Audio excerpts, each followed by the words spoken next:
सभी को जय श्री सीताराम, जय कामतानाथ जी की। सभी लोग आए माँ मंदाकिनी में स्नान करें। स्नान करने के बाद कामदगिरि भगवान कामतानाथ जी का दर्शन और परिक्रमा लगाएं।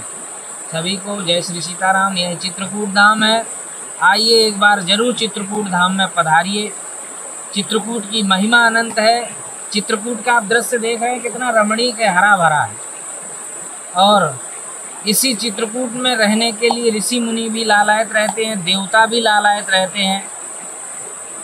चित्रकूट गिरि करहु निवासु, तहाँ तुम्हार सब भांति सुपासु। और अमर नाग किन्नर दिसपाला, चित्रकूट आए तहीं काला। चित्रकूट रघुनंदन छाए, समाचार सुन सुन मुनि आए। सारे ऋषि मुनि महात्मागण चित्रकूट की ओर लालायत रहते, कब हम चित्रकूट धाम पहुँचें, प्रभु श्री सीताराम जी का दर्शन करें, माँ मंदाकिनी में स्नान करें।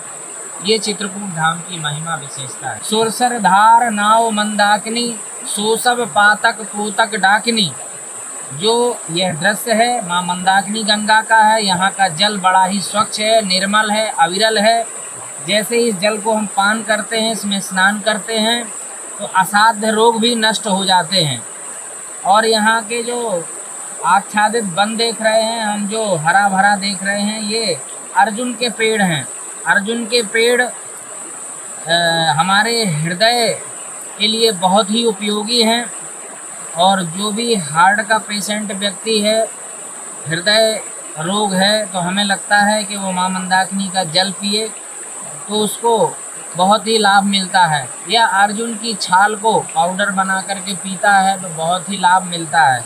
और नित्य ही अगर वो इसी जल में स्नान करे और जल को पान करे तो बहुत सारे रोग भी नष्ट होते हैं। माँ मंदाकिनी गंगा चित्रकूट की जीवनदायिनी है। यहाँ पर कहते हैं कि प्रयागराज में स्नान करे तो ठीक है, लेकिन यहाँ पर सोसब पातक पोतक डाकिनी, पाप के भी जो वंशज होते हैं वो भी समाप्त हो जाते हैं। यहाँ की माँ मंदाकिनी गंगा की ये महिमा है। यहाँ का जल देखते ही बनता है। आप देखें ये जल कितना निर्मल है। अंदर के भी कंकड़ पत्थर दिखाई दे रहे हैं।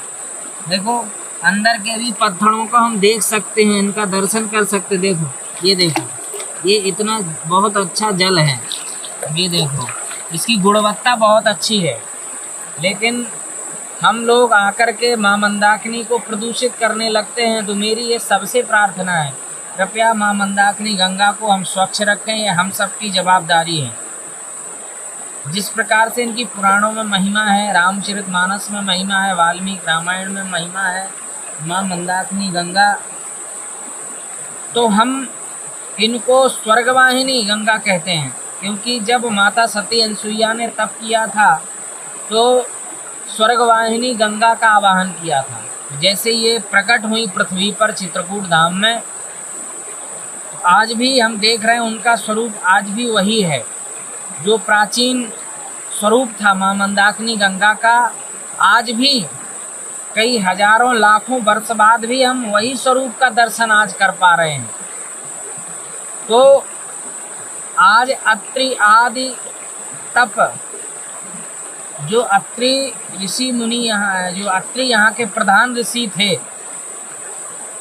जब त्राहिमाम हुआ अपने पति की प्यास बुझाने के लिए, प्राणी मात्र की प्यास बुझाने के लिए स्वर्गवाहिनी गंगा का आवाहन माता सती अनसुईया ने किया। अपने पति की भी प्यास बुझाई अत्रि जी की, और प्राणी मात्र की प्यास बुझाने के लिए यह जीवनदायिनी माँ मंदाकिनी को यहाँ से उद्गम स्थल से प्रकट हुई हैं। प्रकट हो करके आज भी सबको दर्शन देकर के कृतकृत करती हैं। और एक विशेषता और है कि हम देखते हैं बहुत सारी नदियाँ जब गर्मी का मौसम आता है तो सूख जाती हैं, लेकिन हमारी माँ मंदाकिनी इसी प्रकार से अविरल रहती है। यह वर्तमान में भी गर्मी का मौसम है, लेकिन हम धार को देख सकते हैं कि कितनी बढ़िया धार है। और ऐसे ही अनवरत हजारों वर्षों से माँ मंदाकिनी की धार ये चल रही है। जय श्री सीताराम, जय कामका।